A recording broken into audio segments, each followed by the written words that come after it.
သာသနာတော်နှစ်2560နှစ်ကောဇာတက္ကရာ1389ခုနှစ်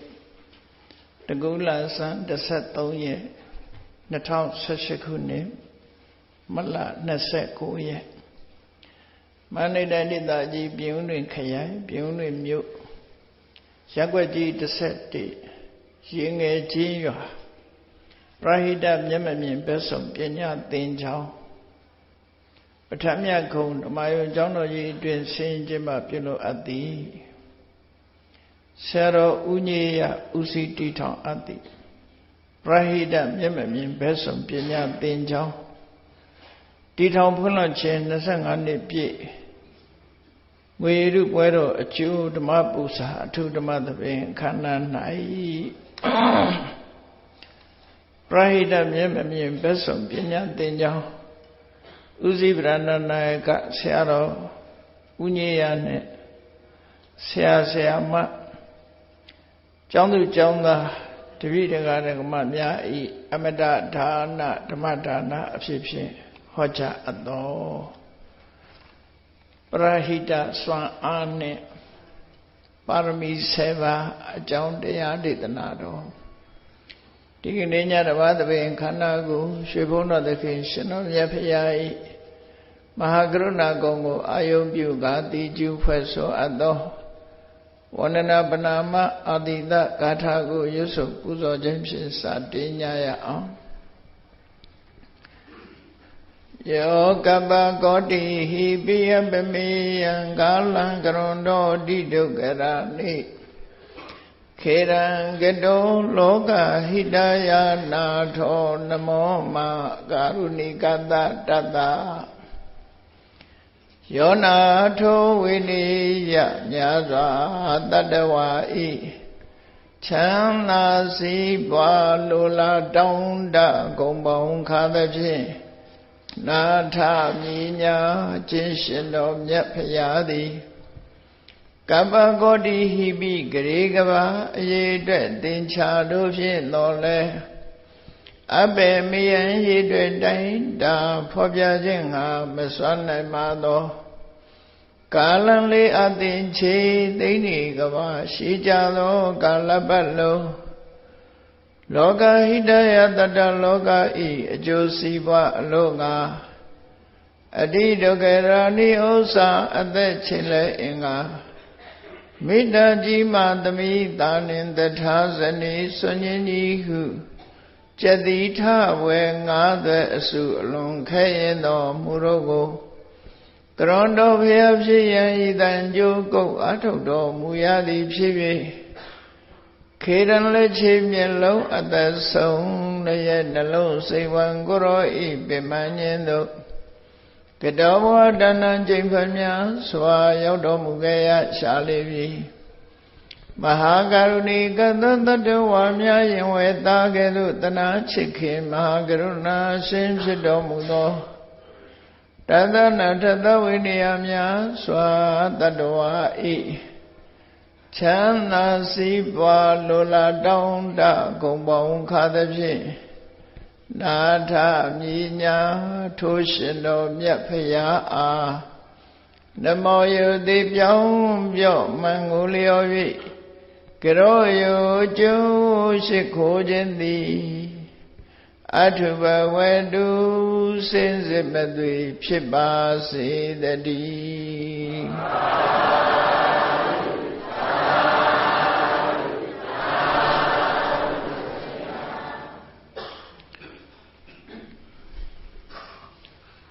ပရဟိတစွမ်းအားနဲ့ပါရမီ7ပါး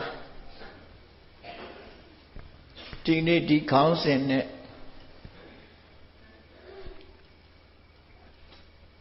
မြတ်ဗုဒ္ဓရဲ့အဆုံးအမဒေသနာတော်နဲ့အညီမိမိတို့ဘဝမှာဘာတွေလုပ်ရမယ်ဘာတွေလိုက်နာကျင့်သုံးရမယ်ဆိုတာရှင်းလင်းဟောပြောမှာဖြစ်ပါတယ်ပရဟိတဆိုတဲ့စကားလုံးဒီနေ့မြန်မာနိုင်ငံမှာများစွာနေရာအနှံ့ပြားအသုံးပြုနေတဲ့စကားလုံးပဲဖြစ်တယ် Para sura mimi madava acha turi alungu yinyona para tabado tu hida sura ajusibwa jusibwa sura konyo chanda ko phit se nain deအနေထားကိုအနေထားတွေလို့ဆိုလို့အကျိုးစီးပွားလို့ဆိုတာနဲ့အကျိုးတရားလို့ပြောတာတော့မဟုတ်ဘူးတစ်ဖက်သားမှာကောင်းမွန်တဲ့အခြေအနေတွေဖြစ်အောင်မိမိတို့တစ်ပါးသူတစ်ပါးတွေအခြေအနေကောင်းအောင်ဟိတဆိုတာအခြေအနေကောင်းအောင်ဆောင်ရွက်တာအခြေအနေကောင်းအောင်ဆောင်ရွက်တယ်ဆိုလောကမှာအခြေအနေကောင်းတဲ့ပုံမှာမူတည်ပြီးတော့ချမ်းသာဒုက္ခဆိုတာရကြတာဖြစ်တယ်အခြေအနေတစ်ခုမကောင်းဘူးဆိုလို့ရှိရင်လုပ်တဲ့လုပ်ငန်းတစ်ခုကမအောင်မြင်နိုင်ဘူးဒါကို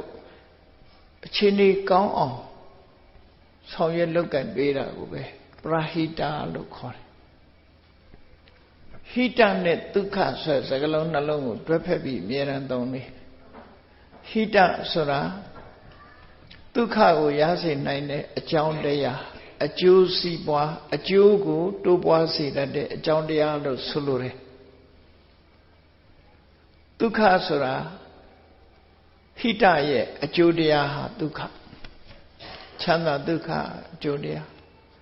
ဒုက္ခရဖို့အတွက်ဟိတကိုဖော်ဆောင်ရတယ်လို့သူဆိုလိုတယ်ဒီတဲ့ရှင်းအောင်ပြောမယ်ဆိုလို့ရှိရင်စိုက်ပျိုးတဲ့ပုဂ္ဂိုလ်တွေဟာရာသီဥတုအခြေအနေကောင်းမှလယ်ယာမြေရဲ့အခြေအနေကောင်းမှမျိုးစေ့ရဲ့အခြေအနေကောင်းမှတိနှံဖွံ့ဖြိုးအောင်မြင်မှုဆိုတာရတယ်လေအခြေအနေကောင်းတွေလိုတယ်ရာသီဥတုအခြေအနေကောင်းရမယ်တိနှံရဲ့အခြေအနေတွေမျိုးစေ့တွေရဲ့အခြေအနေကောင်းရမယ်မြေရဲ့အခြေအနေကောင်းအဲ့ဒါလေးတွေကိုအင်္ဂလိပ်လိုတော့ condition လို့ခေါ်တယ် condition ဆိုအခြေကောင်းအခြေအနေကောင်းနေတဲ့အနေအထားတခုလူတွေမှာချမ်းသာပျော်ရွှင်မှုအတွက်အခြေအနေကောင်းတစ်ခုကပါတယ်ကျမ်းမာတယ်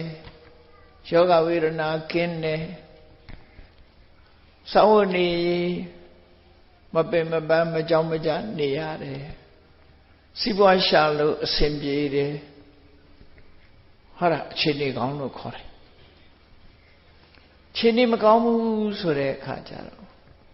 ဆိုတော့ဝေဒာအခြေအနေမကောင်းဘူးဆိုရာသီဥတုမကောင်းဘူးဆိုရာသီဥတုမကောင်းတဲ့အထက်မှာနေမယ်ဆိုရင်နှာစေးချောင်းဆိုးဆိုတာအနည်းဆုံးဖြစ်တယ်ဟိုဒီသွားဖို့လုပ်ဖို့ကြိုင်ဖို့လည်းစိုက်ပျိုးထားတဲ့တိနှံတွေလည်းပျက်စီးရာသီဥတုအခြေအနေမြေရဲ့အခြေအနေမကောင်းဘူးရေရဲ့အခြေအနေမကောင်းဘူးဆိုလို့ရှိရင်လည်းစိုက်ပျိုးတဲ့ဟာအခြေအနေမရဘူးနောက်တစ်ခုပြောမယ်ဆိုတိုင်းပြည်ရဲ့အခြေအနေဟာငြိမ်းချမ်းသာရတယ်စီးပွားရှာလို့အဆင်ပြေတယ်အခြေအနေကောင်းတယ်တိုင်းပြည်ရဲ့ငြိမ်းချမ်းသာရတယ်ဆိုရင်ဒါအခြေအနေကောင်းလို့ရောင်းလို့ဝယ်လို့ကောင်းတယ်ဟိုဒီလက်ပတ်ဖျားဖူးသွားလို့လာလို့အဆင်ပြေတယ်ပြောစရာကောင်းတယ်ဒါအခြေအနေကောင်းတယ်လို့ခေါ်တယ်ဟိုနေရာသွားလို့လဲစစ်ပွဲဖြစ်နေတယ်အနေရှိတယ်တိုက်ပွဲတွေဖြစ်နေတယ်အခြေအနေမကောင်းမိုင်းတွေမြုပ်ထားတယ်ဆိုရင်ဒါအခြေအနေမကောင်းအဲ့လမ်းသွားရင်အနေရှိအခြေအနေမကောင်းတိုက်ပြည်ကငြိမ်းချမ်းသာယာမှုမရှိဘူးဆိုရင်ဒါအခြေအနေမကောင်းအဲ့တော့အခြေအနေကောင်းနေတာကိုဟိတလို့ခေါ်တယ်လို့မှတ်ရမှာဖြစ်တယ်အခြေအနေကောင်းအောင်ဖန်တီးပေးထားတဲ့အနေအထားတစ်ခုတစ်ဖက်သားအခြေအနေကောင်းသွားအောင်ဖန်တီးပေးတယ်မိဘကသားသမီးတွေကိုပညာတတ်ကြီးဖြစ်အောင်မလို့မရဘူးအုံဖွားဆိုပြီးတော့မန်းလို့လည်းမရဘူးအခြေအနေကောင်းအောင်မလုပ်အောင်ကိုသားသမီးကိုကြောင်းကောင်းကောင်းထားပေးတယ်ဆရာကောင်းကောင်းအပ်ပေးတယ်သားသမီးလိုအပ်ချက်ကိုဖြည့်ပေးတယ်ဒါပဲလုပ်နိုင်တယ်လေသားသမီးပညာတတ်ဖို့ဆိုတာသူကိုယ်တိုင်ကြိုးစားမှတတ်မှာပေါ့ဘလောက်ပဲအခြေအနေကောင်းနေကောင်းတဲ့အခြေအနေကိုကြာနာအသုံးမချဘူးဆိုလို့ရှိရင်တလွဲအသုံးချမယ်ဆိုရင်ရည်မှန်းချက်ဟာအောင်မြင်မှာမဟုတ်ဘူးပေါ့ အဲ့ဒါကြောင့်မို့ဟိတဆိုတာအခြေအနေကောင်းကိုပြောတာမြတ်စွာဘုရားဟောတဲ့တရားနဲ့ပြောပါဆိုရင်ဘဝမှာအခြေအနေကောင်းတယ်ဆိုတာဘာတွေလဲဘဝရဲ့အခြေအနေကောင်းတာဟာကုသိုလ်တရားတွေရဲ့ဖြစ်ပေါ်မှုပဲဒါနကောင်းမှုတွေပြုပြတယ်သီလတွေဆောက်တည်တယ်ကမ္မထဘာဝနာတွေပွားများတယ်ဘုရားရှိခိုးတယ်တရားနာတယ်ဒါဟာဘဝတိုးတက်ဖို့အတွက်အခြေအနေကောင်းတွေလို့ခေါ်တယ်အဲ့ဒီအခြေအနေကောင်းတွေကိုမလုပ်ဘူးပြင်းရည်နေတယ်ဆိုလို့ရှိရင်အဲ့ဒီပုဂ္ဂိုလ်ဟာချမ်းသာဖို့မရဘူးထို့တူပဲပညာမသင်ဘူးဆိုရင်ဘဝမှာယက်တည်ဖို့မရှိဘူးပညာဟာဘဝအတွက်အခြေအနေကောင်းလို့ခေါ်တယ်ပညာသင်ယူနေခြင်းဟာအခြေအနေကောင်းတစ်ခုပဲပညာမသင်လို့ရှိရင်စာဝတ်နေရေးခက်ခဲလိမ့်မယ်ဒါကြောင့်ပညာသင်ယူပြီးထိုပညာနဲ့အသက်မွေးတဲ့အခါမှာတတ်ထားတဲ့ပညာသည်အခြေအနေတစ်ခုဖန်တီးပေးတာအခြေအနေကောင်းတယ်လို့ပြောအဲ့တော့အခြေအနေကောင်းတာကိုဟိတလို့ခေါ်တယ်မြတ်စွာဘုရားကသရဝါတွေကိုချမ်းသာအောင်လုပ်ပေးတယ်ဆိုတာဟိတကိုဖန်တီးပေးတာသာဖြစ်တယ်ဟိတဖြစ်အောင်တိုက်တွန်းနှိုးဆော်ပေးတာသာဖြစ်တယ်ဒါမို့စာပေကျမ်းဂန်ထဲမှာဘုရားကိုကိုးကွယ်ရတယ်ဆိုတာဟိတေပဝတ္တနေနအာဟိတသနိဝတ္တနေနတတ္တနံပယံဟိန္တိဗုဒ္ဓံသရဝါတွေပေါ်မှာကြာရောက်တဲ့ဘေးရန်အန္တရာယ်တွေကိုမြတ်စွာဘုရားကကာကွယ်တားဆီးပေးတယ်တဲ့ဘယ်လိုကာကွယ်တားဆီးပေးတာတော့တကိုးတော်နဲ့တားဆီးတာလားအုံဖဆိုပြီးတော့မန္တန်မှုတ်ပြီးတော့တားဆီးတာလားစဉ်းစားနော်ဘုဒ္ဓတာဖြစ်ပြမယ်အုံဖဆိုတာဗမာတွေမှာခေါ်တာအုံဖတကယ်ကတော့အုံဖဆိုတာမမှန်ဘူးနော်စာပေကျမ်းကမှာဘယ်လိုခေါ်တော့ဆိုဖုဓမ္မကမန္တန်လို့ခေါ်တယ်ဒါကဗုဒ္ဓဇင်းနဲ့ဘုရားဘာသာနဲ့ဘုရားဟောကျမ်းဂန်နဲ့မသက်ဆိုင်ဘူးဖုဓမ္မကဆိုတာအဲ့ဒီမန္တန်တို့မန္တန်ကိုရွတ်ပြီးတဲ့အခါမှာအဆုံးသတ်မှာဖူးဆိုပြီးတော့မှုတ်လိုက်တာအဲ့ဒါလို့မန္တန်ရွတ်ပြီးတော့ဖူးလို့မှုတ်တဲ့ဟာပေါ့အဲ့ဒါကိုဖုဓမ္မကမန္တဗမာကဖူးလို့မမှုတ်ဘဲနဲ့ဖွာဆိုဖြစ်သွားနော်စာပေကျမ်းကမှာတကယ်အစစ်ကဖုဓမ္မကမန္တန်လို့ခေါ်တယ်ပါဇက်ကဖုလို့မှုတ်လိုက်တာတူကလည်းပဲကလေးလေးတွေခေါင်းခိမိသွားလို့ရှိရင်နော်ဖွာလို့တာအမှန်တော့ဖူမှုတ်တာမှုတ်လိုက်ရင်တော့တက်တာသွားတာနော်မှုတ်ပေးလိုက်ဖုဓမ္မကမန္တန်ဆိုလိုတာအိန္ဒိယမှာ3နှစ်မန္တန်တွေကိုဆိုလိုတယ်ဘုရားဘာသာနဲ့မဆိုင်ဘူးဒီမန္တန်ကဟိန္ဒူနဲ့ပတ်သက်တယ်နောက်တစ်ခုကဗမာတွေမှာလွဲမှားနေတာတွေရှိသေးတယ်မန္တန်ကိုရွတ်ပြီးတဲ့အခါကျတော့ဘာလို့တော့ဆိုသွားဟဆိုတာရှိတယ်လေမန္တန်ရွတ်ပြီးနောက်ဆုံးမှာသွားဟရဲ့အဓိပ္ပာယ်ကြည့်လိုက်မယ်ဆိုသွားဆိုတာမောင်းချတဲ့အဓိပ္ပာယ်ပြောသွားဟဆိုလွတ်ပြစ်တဲ့အခါကျတော့သွားဟဆိုပြီးလွတ်ပြစ်ကြတယ်မဟုတ်ဘူးအဲ့ဒီစကားလုံးကအိန္ဒိယစကားလုံးသွားဟမဟုတ်ဘူးသူတို့အတန်နဲ့ပြောမယ်ဆိုရင်ဆွာဟာဒီလိုပြောတာဆွာဟာကိုဗမာတန်နဲ့ဖတ်တဲ့အခါကျသွားဟာ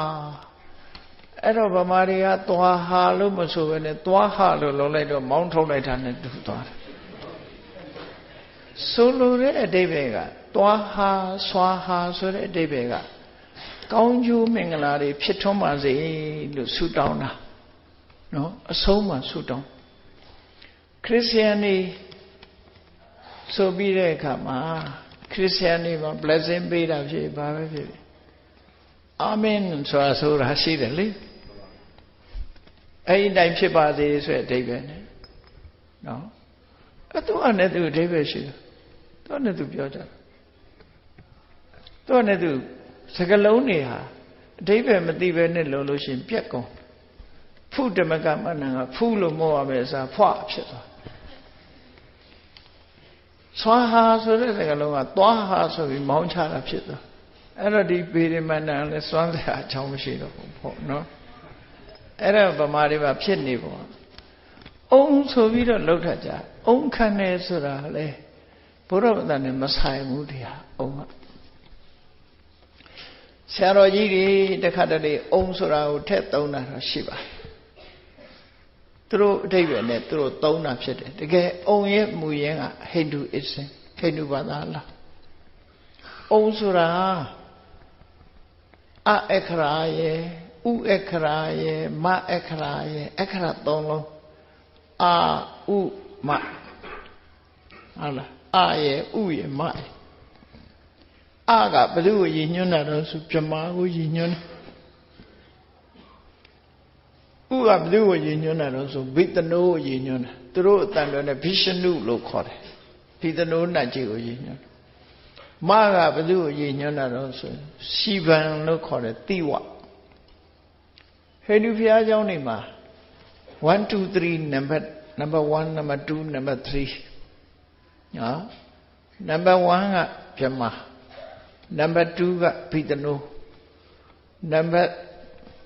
3ကရှိဝါစင်နာမောင်ကြီးပုံကြီးနဲ့လောက်ထားတယ်ဆင်ကြီးအောင်ကြီးလို့ဟာမျိုးလောက်ထားအဲ့ဒီဟာဖျားသုံးစုလို့ခေါ်တယ်သူတို့အနေနဲ့ဗြဟ္မာကခရိယေတာဖန်ဆင်းသူဘိရှနုဆိုတဲ့ဘိသနိုးပမာတွေကဘိသနိုးနတ်လို့ခေါ်တယ်အဲ့ဒီဘိသနိုးကဆောင်းလျှောက်သူ protector တိဝပမာအတန်နဲ့သူတို့အတန်နဲ့ရှိပန်သူက destroyer ဖြတ်စည်းသူအဲ့တော့ဖန်ဆင်းသူကဖန်ဆင်းတယ်ဆောင်းလျှောက်သူကဆောင်းလျှောက်တယ်ဖြတ်စည်းသူကဖြတ်စည်းတယ်သုံးခု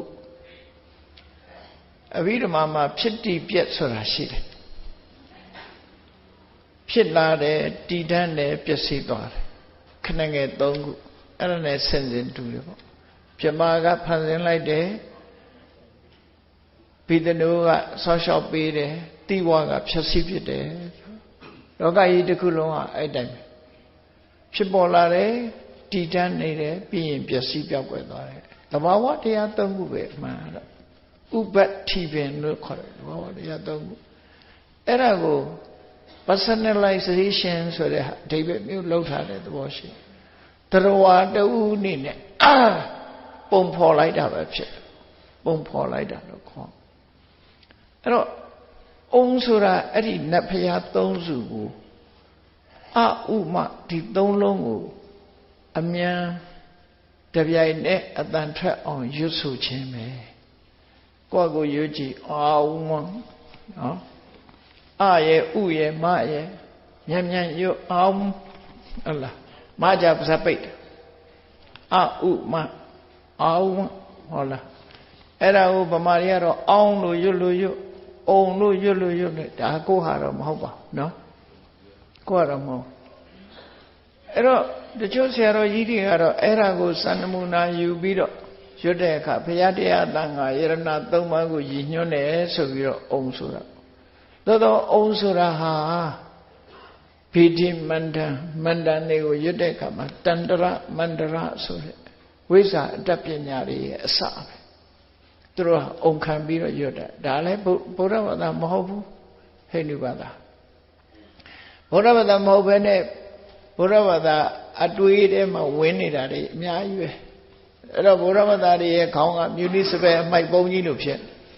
စီပင်အမိုက်ပုံကြီးပလတ်စတစ်တွေလည်းထည့်တာပဲဟိုဟာတွေလည်းထည့်တာလေရေဘူးကုန်တွေလည်းထည့်အကုန်ရှောက်ထည့်ကိုနဲ့ဆိုင်တာလည်းမသိမဆိုင်တာလည်းမသိနော်လမ်းမေးကအမိုက်ပုံကြီးလို့ပဲဖြစ်တယ်အဲ့ဒါကိုတန့်စင်ပြဖို့လိုတယ်ဒါဘုရားရွှေကုံဘုရားပေါ်တော်တက်ထည့်ထားလို့ညုံစနေသားစနေတောင်းကဘုရားရေသွားလောင်းအဲ့ရွှေကုံဘုရားမှာ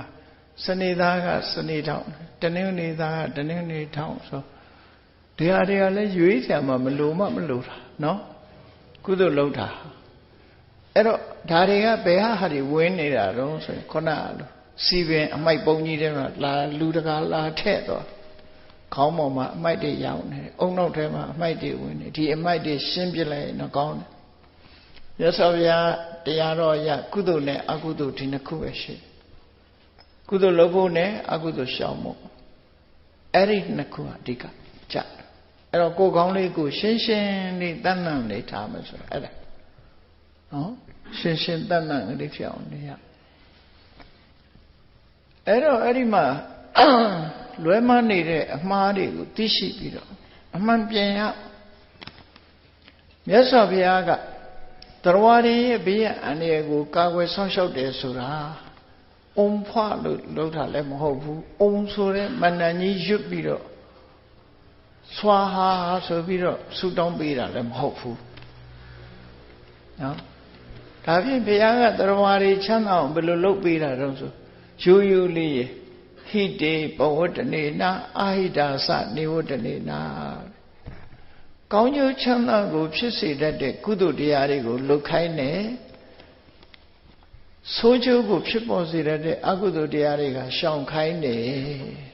ဆိုလိုတာကကုသိုလ်ဖြစ်အောင်လုပ်စေပြီးအကုသိုလ်ရှောင်ခိုင်းခြင်းအားဖြင့်လူတွေရဲ့တဏ္ဍာမှာကောင်းကျိုးချမ်းသာတွေရလာမယ်လို့သူဆိုဒါဟာဘုရားဟောအစစ်မှန်နော်အဲ့တော့အုံတွေဖွားတွေမလုံနဲ့အုံတွေဖွားတွေမလုံအဲ့လိုဆိုလို့တယ်နော်ရသော်ဘုရားကိုယ်တိုင်ကဟိတေဘောတနေနအခြေအနေကောင်းတွေကိုဖြစ်စေတယ်အခြေအနေကောင်းတွေကိုဖြစ်စေတယ်ဆိုတာဒါနကောင်းမှုသီလကောင်းမှုဘာဝနာကောင်းမှုကုသိုလ်ကောင်းမှုတွေလုပ်တယ်နေ့စဉ်ဘုရားရှိခိုးတယ်နော်ဘုရားပန်းလှူတယ်ရေချမ်းကတ်လှူတယ်သီလဆောက်တည်တယ်ကိုချင်းတရားထိမ့်သိမ့်တယ်ဟာလားဟိတေဘောတအာဟိတာသနေဝတနေနမူရစေဝါရှောင်းတယ်အရက်ရှောင်းတယ်မဟုတ်တာတွေမလုပ်ဘူးလောင်းကစားတွေရှောင်းတယ်မကောင်းတဲ့အလုပ်တွေအကုန်လုံးရှောင်တယ်ဟောအာဟိတသနေကောင်းတာကိုလှုပ်ဆောင်ခြင်းမကောင်းတာကိုရှောင်ရှားခြင်းရှောင်ရှားစေခြင်းဖြင့်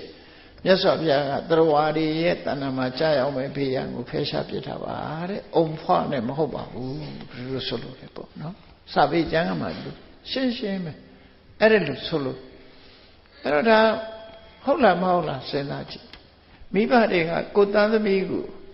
ဆရာတွေကကိုတပည့်ဘာဆုံးမလဲဆိုဒါမလုံးနဲ့ဒါလုံးဒါပဲပြောမလုံးရမှနဲ့လုံးရမှဒီနှစ်ခုပဲမြတ်စွာဘုရားကလည်းမလုံးရမှနဲ့လုံးရမှဒီနှစ်ခုပဲတဲ့ဘာကြောင့်ဒါမလုံးနဲ့လို့ပြောတော့ဒါလုံးရင်ဒုက္ခရောက်ဘာကြောင့်ဟိုဟာကိုလှုပ်ခိုင်းတာတော့ဒါလှုပ်လို့ရှိရင်ကောင်းကျိုးချမ်းသာတွေရမှာမို့လှုပ်ခိုင်းတာဟောဘယ်ရပဲဖြစ်ဖြစ်အကြောင်းတရားဟာသူကလည်းသူရှိနေတယ်အဲရှိနေတဲ့အကြောင်းတရားတွေကောင်းတာတွေလှုပ်ခြင်းအပြင်ကောင်းကျိုးချမ်းသာရမယ်မကောင်းတာတွေလှုပ်ခြင်းအပြင်မကောင်းကျိုးတွေရနိုင်တယ်အဲ့ဒီကောင်းကျိုးမကောင်းကျိုးကိုရစေနိုင်တဲ့အခြေအနေခေါင်းတွေမကောင်းကျိုးကိုဖယ်ရှားပြီးကောင်းကျိုးကိုရရှိနေတဲ့ကုသိုလ်လို့ဆိုတဲ့အခြေအနေခေါင်းတွေစီဝါဖြစ်ဖို့အတွက်အခြေအနေခေါင်းတွေကျမ်းမာဖို့အတွက်အခြေအနေခေါင်းတွေနေမကောင်းကျမ်းမာရေးပြက်နေတဲ့ပုဂ္ဂိုလ်တွေဆိုလို့ရှိရင်ဩဒါတွေမစားနဲ့ရှောင်နော်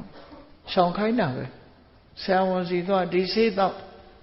ဒီစာနဲ့မတည့်ဘူးချီကျိုးရှိတယ်တရားမစားနဲ့နော်ချီကျိုးရှိတဲ့ပုဂ္ဂိုလ်တည်တည်ချိုးတာမတည့်အချိုးတွေလျှော့စားဩဒါသူတို့ယောဂရှိရင်ငပိတွေငမြရည်တွေမစားနဲ့ဆိုတော့ဒါရှောင်ခိုင်းတာပဲလေအဲ့ဒီအတိုင်းပါပဲမြတ်စွာဘုရားကမကောင်းတာတွေကိုရှောင်ခိုင်းပြီးကောင်းတာတွေကိုလုပ်ခိုင်းတာအဲ့ဒီနေရာဖြင့်လူတွေဟာကျမ်းမာလာကြသလိုဘဝမှာလည်းပဲအစဉ်ပြေးလာကြမှာဖြစ်ပါတယ်မကောင်းတာတွေလုပ်ပြီးကောင်းတာတွေမလုပ်ဘဲနေခြင်းအပြင်ဘဝမှာအစဉ်ပြေးလာတာဆိုတာမရှိဘူးတချို့ကတော့ရှိကောင်းရှိတယ်မဟုတ်တာဒုစရိုက်နဲ့အသက်မွေးတဲ့လူတွေကြီးပွားချမ်းသာနေတယ်ဆိုပြီးတော့အားကြတဲ့လူကလည်းရှိသေး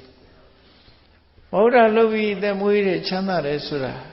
တခဏအတိုင်းတာမျှတာဖြစ်တယ်အကျိုးမပေးသေးတဲ့အချိန်လေးမှာတစ်ပင်များလိုပဲအခုဆိုင်အခုအကျိုးမပေးဘူးဒီဘဝချမ်းသာအစဉ်ပြေးနေတာအရင်ကအကောင်းနေလုပ်ခဲ့တာအဲ့ဒါကအကျိုးပေးနေတာအခုလုပ်တဲ့အလုပ်ကြောင့်အကျိုးပေးတာမဟုတ်ဘူးဆိုတော့မြုပ်ွက်အနေနဲ့သဘောပေါက်အောင်မကောင်းတာလုပ်ပြီးခုဘဝမှာအစဉ်ပြေနေရင်တစ်ချိန်လုံးကသူကောင်းတာတွေလုပ်ခဲ့တယ်အဲ့ဒီကောင်းတာတွေကအကျိုးပေးနေလို့ဖြစ်တယ်ဆိုတာကိုသဘောပေါက်ကောင်းတာလုပ်ရတဲ့ဆင်းရဲနေတဲ့ပုဂ္ဂိုလ်တွေကအခုကောင်းတာလုပ်နေတာအခုမှတည်းပင်စိုက်တာမသိသေးဘူး တစ်ချိန်ကျတော့အသက်သီးသီးလာလို့ရှင်မင်းတဲ့သီးစားမှာကောင်းတာတွေလုပ်မကောင်းတဲ့အတိတ်တုန်းကမကောင်းတာတွေလုပ်ခဲ့တဲ့ကံကအခုကြိုးပေးနေလို့ခဏတော့ခံလိုက်အောင်ဆိုတဲ့အတိတ်ဒီလိုပဲကံကြမ္မာရဲ့အလှည့်ပြောင်းဆိုတာဒီလိုရှိတတ်တယ်မြတ်စွာဘုရားကိုယ်တိုင်ကိုကကမ္မတမာဒါနသုလကမ္မတမာဒါနမဟာကမ္မတမာဒါနဆိုပြီးတော့စောင့်တည်ကျင့်သုံးတဲ့ကံတရားတွေရဲ့အကျိုးနဲ့ပတ်သက်ပြီးဟောတာရှိတယ်အဲ့တိုင်ပဲဟောတာလူတယောက်ဟာကုသိုလ်ကောင်းမှုတွေလုပ်တယ်သေတော့ငရဲကျသွားတယ်လူတယောက်ကအကုသိုလ်တွေလုပ်တယ်သေတော့ကောင်းရသူဒီဘုံရောက်နေတယ်ဘာကြောင့်လဲခြားထဲမှာမြုပ်ကွက်ကလေးရှိမြုပ်ကွက်ကလေးရှိဟုတ်တယ်လူအမြင်မှာတော့သူမကောင်းတာတွေလုပ်တယ်အကုသိုလ်တွေလုပ်တယ်ဒါပေမဲ့လို့သေခါနိဗ္ဗာန်သူကုသိုလ်လုပ်သွားတယ်တဏ္ဍတိအမတ်ကြီးအရက်ကလေးတမြမြနဲ့နေတယ်ပြီးတော့ယဟန္တာဖြစ်သွားတယ်နော်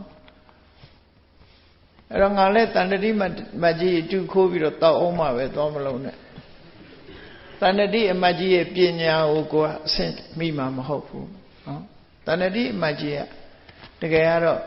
အရက်တောက်ရင်ယဟန္တာဖြစ်တာမဟုတ်ဘူး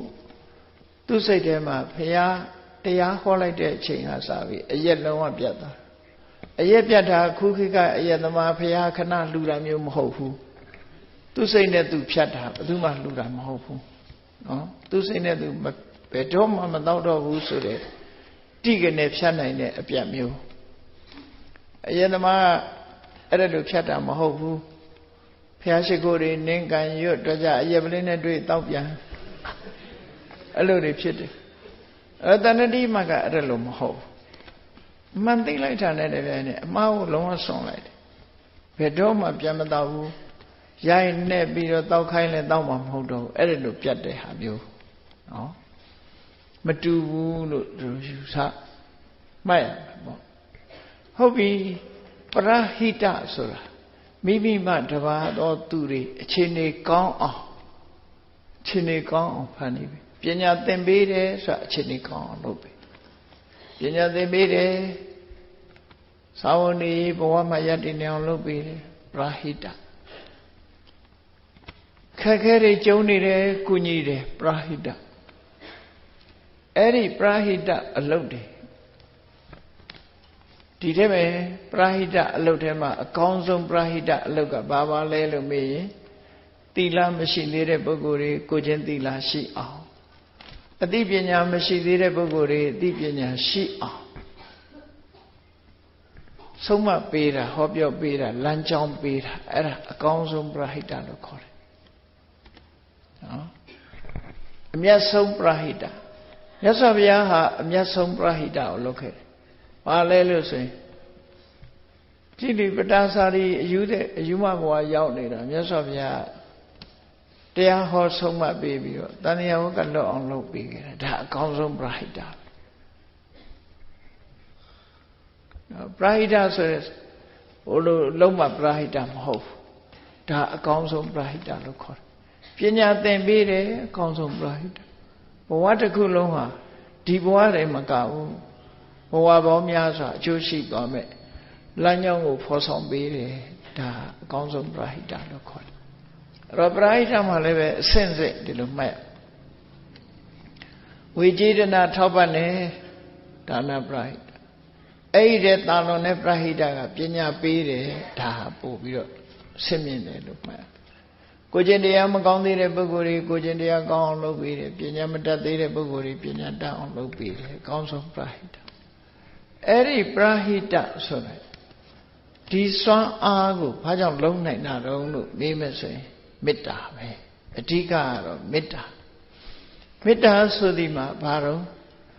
မိတ်ဆွေတွေပေါ်မှာထားတဲ့စိတ်နေသဘောထားတဲ့ကိုယ့်ရဲ့မိတ်ဆွေတွေပေါ်မှာလူတွေဟာစိတ်ဘယ်လိုထားကြသလဲဆိုရင်ကိုမိတ်ဆွေကြီးပွားစေခြင်းနဲ့တိုးတက်စေခြင်းနဲ့ဘဝအဆင့်မြင့်စေခြင်းနဲ့ဟောမိတ်ဆွေပေါ်ထားတဲ့စိတ်အဲ့တော့မေတ္တာဆိုတာမိတ်ဆွေပေါ်မှာထားတဲ့စိတ်နေသဘောထားကိုခေါ်တာအဲ့တော့မိတ်ဆွေပေါ်မှာဆိုတာဒါကိုပဲစာပေကျမ်းကဟိတကာရလက္ခဏာတဲ့ကောင်းကျိုးချမ်းသာတွေကိုဖြစ်စေနိုင်တဲ့ ဖြစ်စေလိုတဲ့စိတ်ဆန္ဒကြီးမားစိတ်ဆန္ဒရှိတာမေတ္တာအမုန်းကင်းတဲ့ချမ်းသာစေခြင်းနဲ့ပျော်ရွှင်စေခြင်းနဲ့ဘဝမှာကြီးပွားစေခြင်းနဲ့ဆိုတာတွေဟာအဲ့ဒါမေတ္တာအဲ့ဒီမေတ္တာအခြေခံလိုက်တာနဲ့တပြိုင်နက်ပါရမီ7ပါးဖြစ်ခြင်းမို့ကလည်းလမ်းပွင့်သွားတယ်လို့ဆိုလို့နော်အဲ့တော့လောကမှာအမြတ်ဆုံးသောနေထိုင်ခြင်းလို့ဆိုတဲ့ဗြဟ္မဝိဟာရဆိုတာအလုံးသိတဲ့အတိုင်းဗြဟ္မစိုးတရားလို့လည်းခေါ်တယ်စာပေကျမ်းဂန်အရပြောမယ်ဆိုရင်ဗြဟ္မဝိဟာရနော် Noble Abode မြင့်မြတ်တဲ့နေထိုင်ခြင်းဒီစိတ်ဓာတ်နဲ့ဒီစိတ်ဓာတ်၄မျိုးနဲ့နေထိုင်တာမြင့်မြတ်တဲ့နေထိုင်အဲ့ဒါပဲအခြေခံအကျဆုံးကတော့မေတ္တာပဲတပည့်သားရဲ့အကျိုးစီးပွားကိုလိုလားတဲ့မေတ္တာအဲ့ဒီမေတ္တာရှိနေပြီဆိုလို့ရှိရင်အခြေခံအကျဆုံးပဲမေတ္တာကိုအခြေခံတာဖြစ်တယ်ကိုကမေတ္တာကိုအခြေခံထားသည့်အတွက်ကြောင့်ကိုချမ်းသာစေခြင်းတဲ့ပုဂ္ဂိုလ်မချမ်းသာလာဘူးဆိုရင်အကျဉ်းတရားကရုဏာဖြစ်တယ်နော်သူကကိုချမ်းသာစေခြင်းတဲ့အတိုင်းသူကအောင်မြင်ကြီးပွားချမ်းသာသွားတယ်ဆိုရင်ဝမ်းသာမုရိဒာဖြစ်တယ်သူ့အတွက်ဘာတစ်ခုမှစိတ်မပူရတော့ဘူးအခြေအနေကောင်းသွားပြီဆိုရင်ဥပေက္ခဟောမေတ္တာကရုဏာမုရိဒာဥပေက္ခဆိုတာဗြဟ္မစိုးတရား၄ပါးသုံးဖို့ဗြဟ္မဝိဟာရတရား၄ပါးလူလောကမှာအမြတ်ဆုံးအနေထိုင်နဲ့နေထိုင်ခြင်းလို့ရှိရင်မေတ္တာထားဖို့လိုတယ်အဲ့တော့မေတ္တာထားခြင်းအဖြစ်မေတ္တာထားတယ်ဆိုတာကိုယ်အနေနဲ့ကတစ်ဖက်သားကြီးပွားစေလိုတဲ့စိတ်တစ်ဖက်သားကြီးပွားစေလိုတဲ့ဆိုတာပျက်စီးစေလိုတဲ့စိတ်မရှိဘူးအမုန်းစိတ်မရှိဘူးခင်မင်စိတ်ပဲရှိတယ်နော်လူတယောက်ကြီးပွားတိုးတက်စေခြင်းနဲ့မိတ်ဆွေစိတ်ဓာတ်လို့ဆိုလို့အဲ့ဒီမိတ်ဆွေစိတ်ဓာတ်ထားလိုက်တာနဲ့တပြိုင်နက်ကရုဏာဖြစ်ဖို့မခဲရင်ဘူးမုရိဒာဖြစ်ဖို့မခဲရင်ဘူးဥပေက္ခနဲ့ထိန်လိုက်မယ်ဆိုရင်ဒီမေတ္တာမပြတ်ဗြဟ္မစိုးတရား၄ပါးဗြဟ္မဝိဟာရတရား၄ပါးဆိုတာစိတ်ကိုထားနိုင်အောင်လို့မေတ္တာပွားတယ်မေတ္တာပို့တယ်ဆိုတာမေတ္တာပို့ကိုရွတ်နေတာမဟုတ်ဘူးလက်တွေ့ဒီစိတ်ဓာတ်ကိုမွေဖို့လိုအပ်တယ်ပေါ့ဘယ်လိုပဲဖြစ်ဖြစ်ချမ်းသာပါစေအဆင်ပြေပါစေမုန်းတဲ့ပုဂ္ဂိုလ်ကဒီကောင်မြန်မြန်သေးအေးမှာပဲလို့တွေးမှာပေါ့နော်ဒီကောင်တော့နည်းနည်းလောက်တော့တိုးလိုက်အောင်ပါပဲ Facebook တင်လိုက်အောင်ပဲဒီကောင်ဒုက္ခရောက်တော့ဆို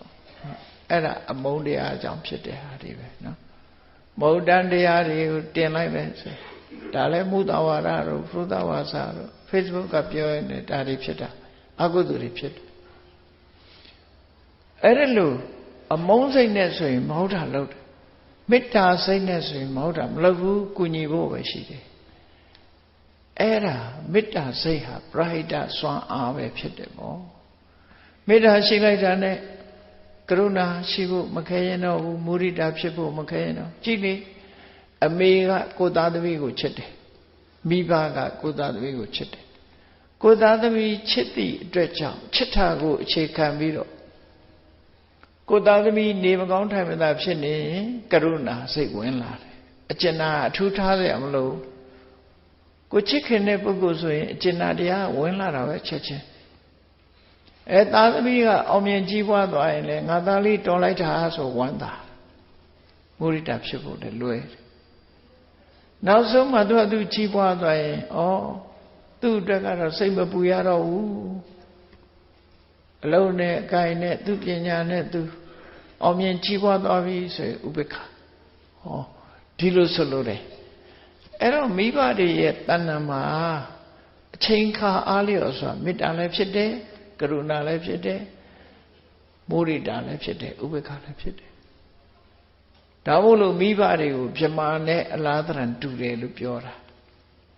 မိဘတွေဟာသားသမီးပေါ်မှာမေတ္တာရှိတယ်ရှိသည့်အတွက်ကြောင့်ကိုယ်သားသမီးဟာခြေနေမကောင်းဆင်းရဲနေတယ်ဆိုရင်ကရုဏာဖြစ်တယ်ခြေနေကောင်းလို့ချမ်းသာသွားရင်မုရိဒာဖြစ်တယ်အခြေခါအားလျော်စွာ ကိုယ်အနေနဲ့စိတ်ပူเสียမရှိတော့ဘူးဆိုရင်ဥပိ္ပခာဒီလိုဆိုလို့အဲ့တော့ဥပိ္ပခာဆိုတာပြစ်ထားတာကိုခေါ်တာမဟုတ်ဘူးစိတ်မပူတာကြောင်းကြမဆိုင်ရတာဥပိ္ပခာခေါ်တယ်အဲ့ဒါလို့မေတ္တာကရုဏာမုဒိတာဥပိ္ပခာဆိုတဲ့ပြမစုတရား၄ပါးပြမဝိဟာရတရား၄ပါးဟာပရိဟိတလုပ်ငန်းမှာလိုအပ်တဲ့အရေးချင်းစွမ်းအားတွေပဲဖြစ်တယ်ပေါ့မေတ္တာရှိမှကရုဏာစွာဖြစ်မယ်ကရုဏာမုဒိတာစွာဖြစ်မယ်ဒါကြောင့်မို့မေတ္တာကိုအခြေခိုင်ခိုင်ထားခြင်းအဖြစ်ကျိုးစီးပွားကိုလိုလားတဲ့စိတ်ကိုအခြေခိုင်ခိုင်ထားခြင်းအဖြစ်မိမိရဲ့မြင့်မြတ်မှုကိုစိတ်ဓာတ်အနေနဲ့မြင့်မြတ်မှုကိုရရှိစေနိုင်တယ်အဲ့ဒီပရိဟိတစွမ်းအားရရှိလာပြီဆိုလို့ရှိရင်ဒီပရိဟိတစွမ်းအားပြမစိုးတရား၄ပါးဟာဘာကိုဖော်ဆောင်ပေးနိုင်တယ်လဲလို့ဆိုလို့ရှိရင်ဘုရားလောင်းနေပါရမီဖြည့်ရတဲ့ပါရမီ10ပါးအမြတ်ဆုံးသောလုပ်ငန်း10ရပ်ကိုဖြည့်ဆည်းပေးနိုင်တယ်လို့သူဆိုတယ်ဘုရားဖြစ်ဖို့ဆိုတာပါရမီ10ပါးကိုဖြစ်ခြင်းပါရမီ10ပါးဆိုတာပါရမီဆိုတာမြင့်မြတ်တဲ့ပုဂ္ဂိုလ်ရဲ့အလုပ်ကိုလုပ်တာမြင့်မြတ်တဲ့အလုပ်ကိုလုပ်မှမြင့်မြတ်တဲ့ပုဂ္ဂိုလ်ဖြစ်တာကိုဒါကြောင့်မို့မြင့်မြတ်သူတို့ရဲ့အလုပ်ငန်းကိုပါရမီလို့ခေါ်တာအဲ့ဒီပါရမီဆိုတာတွေကိုကြည့်လိုက်မယ်ဆိုရင်ကုသိုလ်လုပ်ငန်းတွေသာလည်းဖြစ်တယ်ပေါ့အဲ့ဒီပါရမီလုပ်ငန်းတွေကိုစွမ်းအားပြည့်နဲ့ဖော်ဆောင်ပေးနိုင်တာကတော့အခုပြောတဲ့ပြမစိုးတရား၄ပါးပဲဖြစ်တယ်ပေါ့ပြမစိုးတရား၄ပါးနဲ့ပရိဟိတစွမ်းအားတွေရရှိလာပြီဆိုလို့ရှိရင်ပါရမီ10ပါးဖြစ်ခြင်းမို့ရလွယ်ကူသွားပြီဘယ်လိုဆက်တုံးလို့ဆိုဆက်ပုံကိုဝိသုဒ္ဓိမေထက္ကထာစာပေကျမ်းဂန်မှာဘယ်လိုဆိုထားတော့ဆိုထားပုံလေးကတဗ္ဗပိဧတာပြမစိုးတရားမေတ္တာကရုဏာမုဒိတာဥပိ္ပခာဆိုတဲ့ပြမစိုးတရား၄ပါးဟာတဲ့ဒါနာတိကလျာဏဓမ္မနာဒါနစတဲ့ကောင်းမြတ်တဲ့တရားဓမ္မတွေကိုပရိပူရိကာပြည့်စုံစေနိုင်တယ်လို့တို့ဆိုထားတယ်ဆိုလိုတာကမေတ္တာကရုဏာမုဒိတာဥပိ္ပခာဆိုပြမစိုးတရားရင်ထဲမှာကြီးမားတဲ့ပုဂ္ဂိုလ်ဟာပါရမီ10ပါးကိုဖြစ်ခြင်းတယ်လို့တို့ဆိုလို့တယ်ပေါ့ကောင်းမြတ်တဲ့အလုပ်တွေကိုလုပ်နိုင်တယ်ဒါဖြင့်ကောင်းမြတ်တဲ့အလုပ်တွေကဘာတွေတုန်းဘယ်လိုလုပ်တာတော့ဆိုလို့ရှိရင်ကြည့်တော့မေတ္တာရှိသည့်အတွက်ကြောင့်ကိုကအားလုံးပေါ်မှာမေတ္တာထားသည့်အတွက်ကြောင့်တစ်ဖက်သားဒုက္ခရောက်တာဆိုရင်မကြည့်နိုင်ဘူးမကြည့်ရဘူးကရုဏာ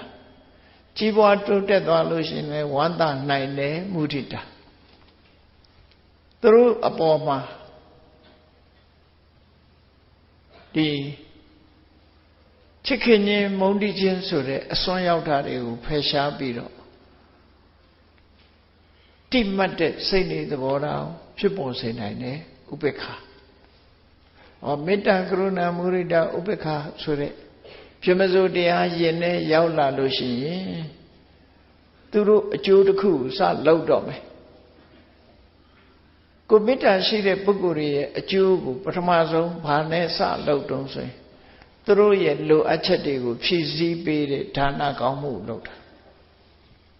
ဒါနအစတာနော်ပရိဟိတလို့ဆိုတာလေဒါနအစမြတ်စွာဘုရားအလောင်းနေပါရမီဖြည့်တယ်ဆိုတာလေဒါနအစဒါနံဝအာရိကတ္တဝတမ္မောရိစလဗန္တိတေလောကမှာဘုရားဆုစုပွင့်သွားတဲ့ပုဂ္ဂိုလ်တွေကမြင့်မြတ်တဲ့အလုပ်ကိုလုပ်တာဘယ်ဟာစဒါနပဲလုပ်ဒါနပဲစလုပ်တယ်။ဘာကြောင့်လို့ဆိုတော့စဉ်းစားကြည့်လေလောကလူတွေမှာလိုအပ်ချက်တွေကရှိနေလိုအပ်ချက်တွေရှိအဲ့လိုအပ်ချက်တွေကိုဖြည့်ဆည်းပေးတာဒါနပဲကိုရှိတာနဲ့လိုအပ်ချက်တွေကိုဖြည့်ဆည်းပေးတာဒါနပေးတယ်ကမ်းတယ်လှူတယ်တန်းတယ်ဆိုတဲ့ဒါန ဒါနနဲ့စတယ်တရားရည်ရဲ့အကျိုးစီးပွားကိုဆောင်ရွက်တယ်ဆိုတာစားရမယ်မဲ့တောက်ရမယ်မဲ့ဆင်းရဲဒုက္ခရောက်နေအစာအစာကျွေးတယ်အဝတ်အစားပေးတယ်နေစရာထိုင်ခင်းပေးတယ်ဟောပရဟိတအလုပ်တွေမှာဒါနအစာဒီလိုဆိုလို့တယ်ပေါ့လိုအပ်ချက်တွေကိုလုပ်ပေးတယ်ပြည့်စုံအောင်လုပ်ပေးတယ်ဒါဘယ်သူအတွက်တုံးလို့ဆိုတာတစ်ဖက်သားရဲ့အကျိုးစီးပွားကိုဖော်ဆောင်ပေးတာပဲဖြစ်တယ်။ဘာကြောင့်ဘာနဲ့ဖော်ဆောင်တာတော့ဆိုမေတ္တာကရုဏာဒါတွေနဲ့ဖော်ဆောင်ပေးတာပဲဖြစ်တယ်။အကျဉ်းတရားထားပြီးတော့ဖော်ဆောင်ပေးလိုက်တာ။ဒါနနဲ့အများရဲ့အကျိုးကျေးဇူးကိုလုပ်ပြီးဆိုတဲ့အခါသီလကတော့ကိုယ်ကျိုးအတွက်လှုပ်ထားလားလို့ဆိုမဟုတ်ဘူးသီလဆိုတာလည်းပဲကိုကသာဝတ်နေပြည့်စုံအောင်ထောက်ပံ့ထားတဲ့ပုဂ္ဂိုလ်တယောက်နော်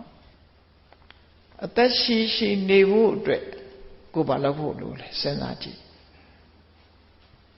သူဒုက္ခရောက်မလုံးနဲ့လေသရဝါတွေအသက်ကိုတတ်ချင်းမှရှောင်ကျင်တာလေသူ့အတွက်ပဲလေကို့အတွက်မဟုတ်ပါဏာတိပါဒကရှောင်လိုက်တယ်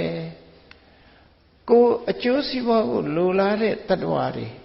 သူတို့ရဲ့အကျိုးစီးပွားကိုလိုလားတဲ့ဆိုရင်သူတို့အကျိုးပြပြအောင်ဒုက္ခပေးတဲ့အလုပ်ပဲလုပ်မလဲဒါဒုက္ခပေးတဲ့အလုပ်ကိုမလုပ်ဖဲနဲ့နေခြင်းဟာသီလပဲဖြစ်တယ်ဒါနတော့ကတော့လူတွေသဘောပေါက်နိုင်တယ်မရှိတဲ့ဟာကိုရှိအောင်ထည့်ပေးလိုက်တယ်လှူဒန်းပေးတယ်ထောက်ပံ့ပေးတယ်သူ့မှာပြည့်စုံသွားတယ်ဒါနတော့ဟုတ်ပြီသီလကြတော့ကိုယ့်ကိုအကြောင်းပြုပြီးဒီလိုဟာဒုက္ခမရောက်ဘူးနော်သူအသက်မသေးဘူးသူဒုက္ခမရောက်ဘူးသူမနာကျင်ဘူးပါဏာတိပါဒဝေရမဏိနဲ့ရှာဟောသူ့ပေါ်မှာအကျဉ်းတရားတွေထားတယ်တခါသူပိုင်တဲ့ပစ္စည်းကိုကိုယ်မခိုးလူမယူဘူးဆိုဟောသူကပစ္စည်းအတွက်လည်းဒုက္ခမရောက်ဒါအာရိဏဒါနကလည်းပဲသူများအတွက်ပဲကိုယ့်အတွက်မဟုတ်ကာမေတုမိစ္ဆာစာရကာမကိစ္စမှာတစ်ဖက်သားမိသားစုတွေတိတ်ခါကြအောင်မလုပ်ဘူးဒါလည်းကိုမေတ္တာထားတဲ့တရားဝါတွေပေါ်မှာအကျော်စောမဲ့တိတ်ခါကြတဲ့အလုပ်မျိုးကိုရှောင်လိုက်တယ်ပေါ့သူတို့ဒုက္ခမရောက်တော့မုတဝါဒဆိုတာလည်းကိုယ့်ကိုလိန်တာပြောတာမဟုတ်ဘူး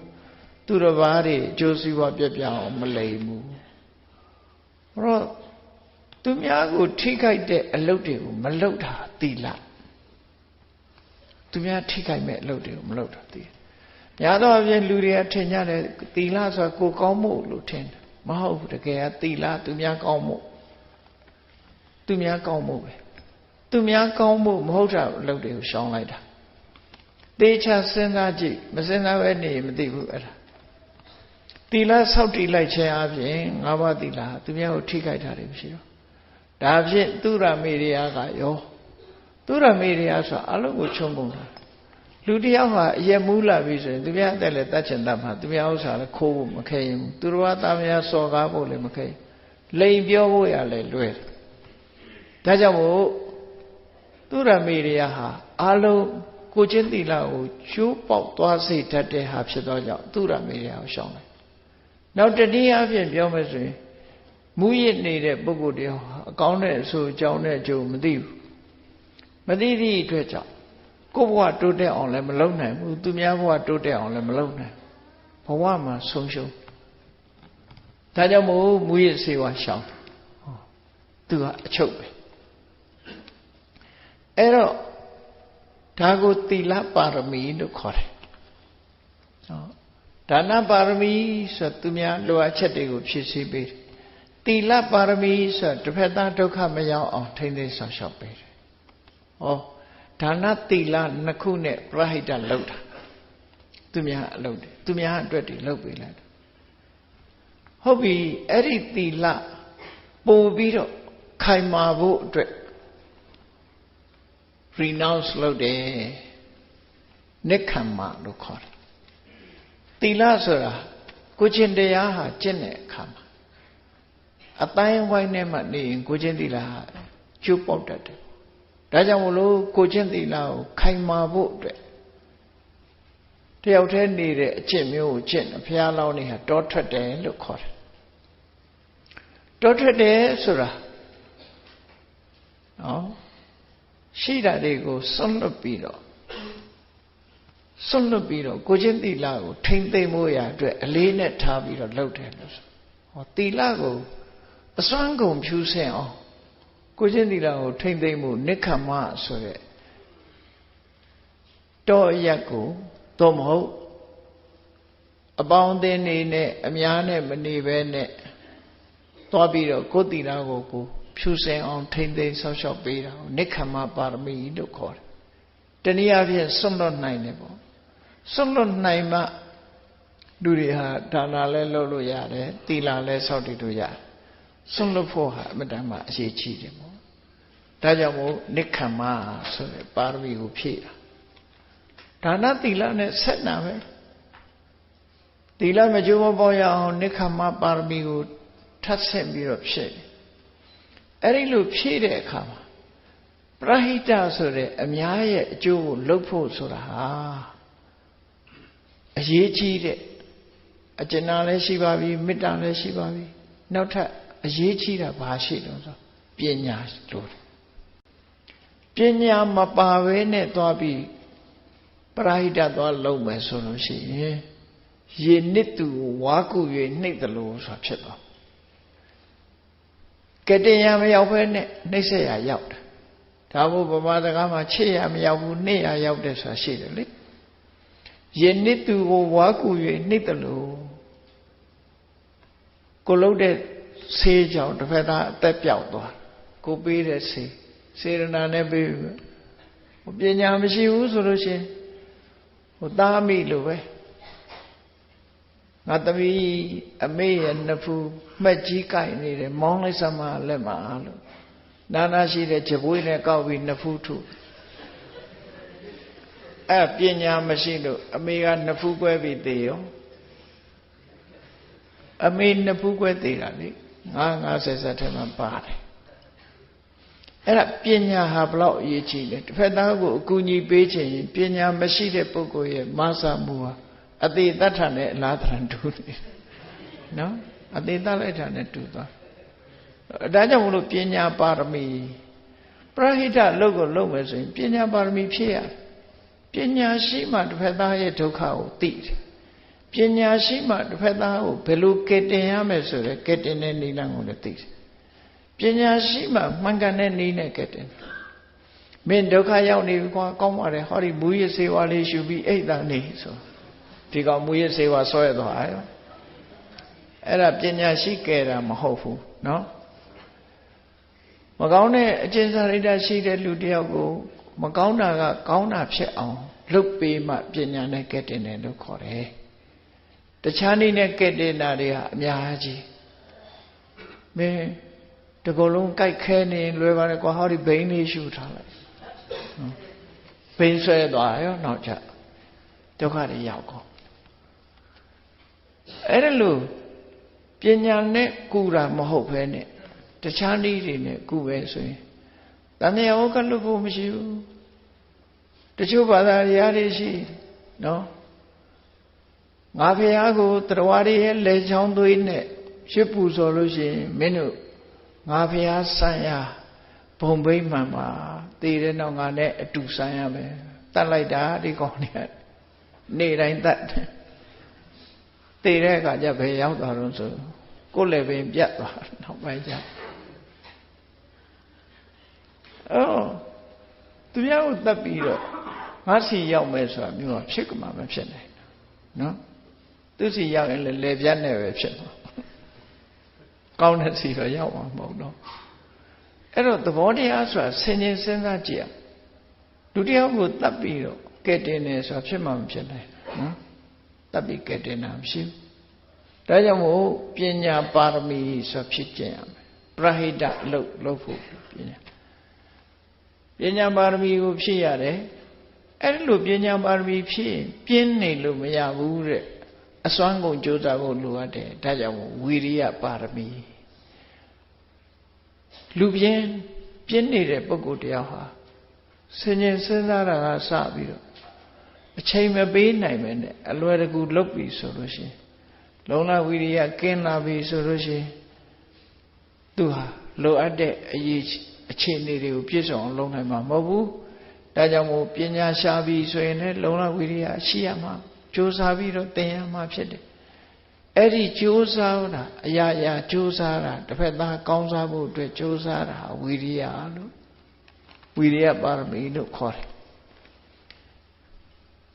ဘုရားလောင်းနေဆိုရင်မဟာစနကမင်းကြီးကြည့်လေသူဟာသင်္ဘောနေမြုပ်တဲ့ထဲမှာသူတယောက်ထဲမှာမဟုတ်တာလူ900ပါတယ်လေလူ900နဲ့အတူသင်္ဘောမြုပ်တယ်ကျန်တဲ့လူတွေကတော့နတ်တွေတန်းတပြီးတော့ကိုယ့်အကိုမကြိုးစားကြပဲနဲ့အရှင်ကြီးကယ်တော်မူပါနဲ့ပဲရည်တဲ့မြုပ်ပြီးငမန်းနေစားတာနဲ့သိကုန်မဟာစနကမင်းသားကြတော့အဲ့လိုမလုပ်ဘူးသူဘာလုပ်လဲရေထဲမှာကြာရှည်ရေဆိုခံနိုင်အောင်ရှိသမျှထောပတ်တွေနဲ့သူ့တကိုယ်လုံးကိုတုပ်သင်္ဘောပေါ်ပါတဲ့ထောပတ်တွေအဝတ်တွေကိုဆွတ်ပြီးတော့သူ့တကိုယ်လုံးကိုတုပ်ရေစိမ်ခံနိုင်အောင်လို့သူကဤပညာကောင်းတယ်ရေစိမ်ခံနိုင်အောင်လို့အဲထောပတ်တွေနဲ့တကိုယ်လုံးတုပ်တာစီတွေထောပတ်တွေနဲ့တုပ်ပြီးတဲ့အခါမှာအဝတ်ကိုလည်းထောပတ်တွေနဲ့ဆွတ်တင်းနေအောင်ဝတ်ပြီးတဲ့အခါသင်္ဘောမနစ်ခင်အပေါ်အမြင့်ဆုံးရက်တိုင်ထိပ်ကိုတက်တယ်ဟိုသင်္ဘောသားတွေအော်ဟစ်နေတဲ့ကောင်တွေကရေထဲမှာတပြုံပြုံကျပြီးတော့ငမန်းတွေကအဲ့ဒီမှာဝိုင်းစားနေတဲ့အချိန်အဲ့ငမန်းတွေဝိုင်းပြီးစားနေတဲ့ကောင်တွေ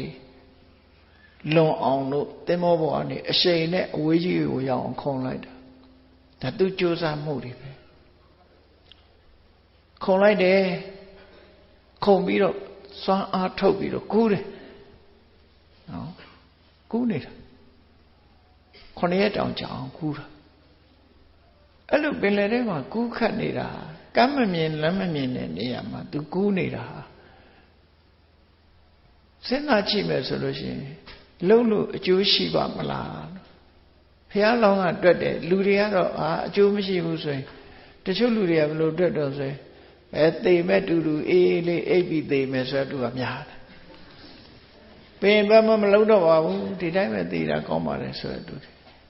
ကြိုက်တာမစားရလို့ရှင်လည်းဝါဝါစားပြီးသေမယ်ဆိုတော့သူတွေများတယ်မဟုတ်ဘူးဘုရားလောင်းနေကြတော့သူကဘယ်လိုတွေးတော့ဆိုရင်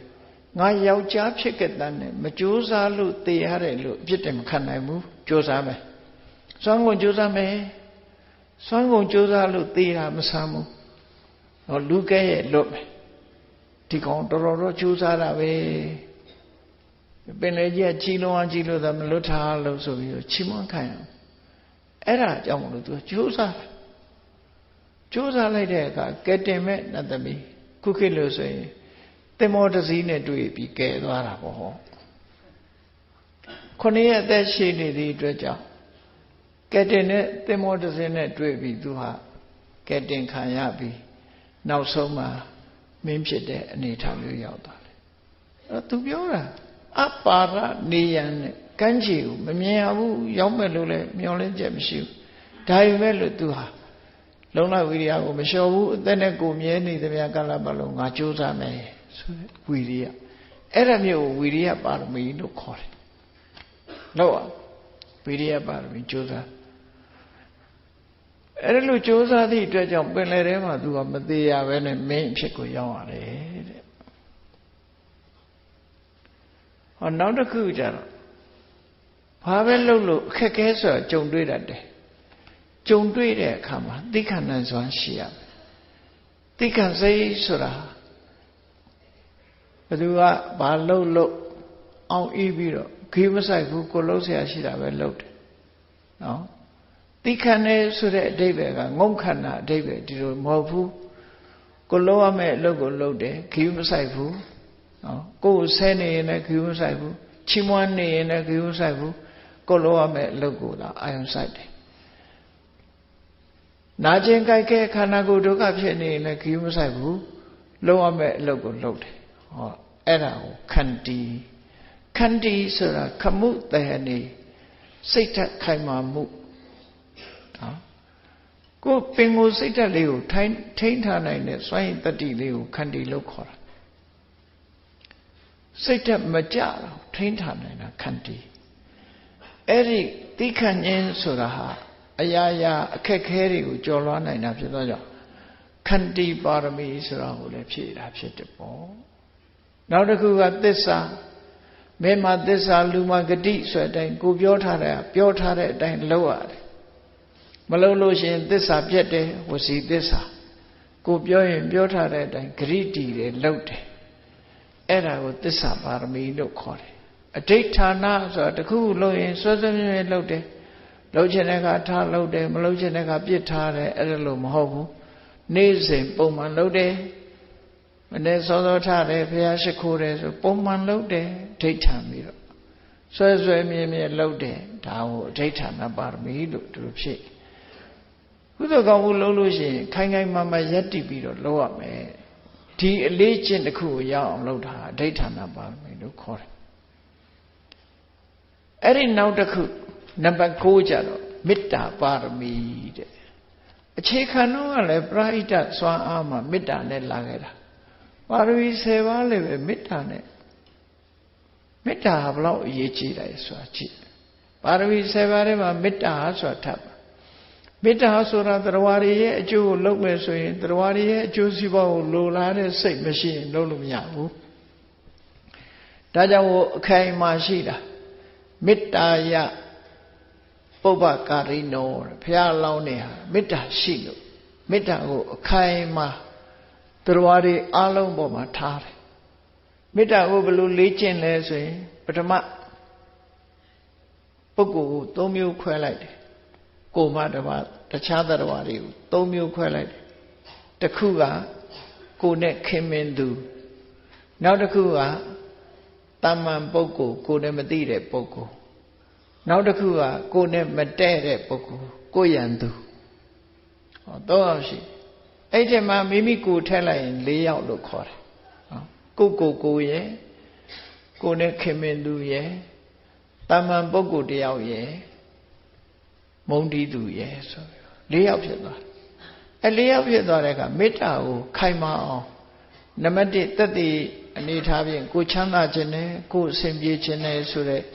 ကိုပေါ်မှာမေတ္တာစားပြီးတော့ပြိုးလိုက်ပြီးတော့ကိုယ့်ရဲ့ခင်မင်နဲ့မိတ်ဆွေပေါ်မှာမေတ္တာကိုအခြေစိုက်လိုက်တယ်အခြေစိုက်လိုက်လို့ခိုင်မာလာပြီဆိုရင်ကိုယ်နဲ့မသိတဲ့အပေါ်မှာပြောင်းကြည့်တယ် transfer လုပ်ကြည့်အဲ့ဒီပေါ်မှာလည်းမေတ္တာခိုင်မာလာပြီဆိုရင်ဆက်ပြီးတော့ပြောင်းကြည့်တယ်ကိုယ်နဲ့မတည့်တဲ့အပေါ်မှာတင်ကြည့်လိုက်တာအဲ့လိုတင်ကြည့်လိုက်တဲ့အခါမှာအမုန်းစိတ်တွေပေါ်လာရင်ကိုမေတ္တာပြော့ညံ့နေသေးတယ်အဲ့ဒါကိုပြန်ပြီးတော့မေတ္တာခိုင်မာအောင်ကြိုးစားပြီးတော့မုန်းတဲ့စိတ်လုံးဝမပေါ်တော့ဘူးရန်သူမိတ်ဆွေမကွဲတော့ဘူးအလုံးဟာတူတူထားနိုင်ပြီဆိုရင်အဲ့ဒီမေတ္တာဟာတိမသမေတ္တာအပိုင်းခြားတွေပြတ်သွားပြီခွဲခြားဆက်ဆံမှုကင်းသွားပြီဆိုရင်အဲ့ဒီမေတ္တာဟာအကောင်းဆုံးမေတ္တာဖြစ်သွားကောင်းဆုံးမေတ္တာဖြစ်သွားအဲ့ဒီလိုမေတ္တာမျိုးရောက်အောင်လေ့ကျင့်တာမေတ္တာပါရမီလို့ခေါ်တယ်မေတ္တာပါရမီဘုရားလောင်းနေဟာမြတ်စွာဘုရားဟာမေတ္တာပါရမီအပြည့်အဝရှိသည့်အတွက်ကြောင့်တရားတွေရဲ့အကျိုးစီးပွားကိုအမြဲတမ်းကြည့်ပြီးတော့ဆောင်ရွက်ပေးနေတယ်ကိုယ်ပေါ်မှာတဲ့သူဖြစ်စေမတဲ့သူဖြစ်စေမိတ်ဆွေဖြစ်စေရန်သူဖြစ်စေမခွဲခြားဘဲနဲ့တရားတွေအလုံးရဲ့အကျိုးစီးပွားကိုတညီတည်းထားပြီးတော့ဆောင်ရွက်တယ်မေတ္တာခိုင်မာလာတဲ့ပုဂ္ဂိုလ်တယောက်ဥပိ္ပခာဆိုတာဘယ်လိုဟာတော့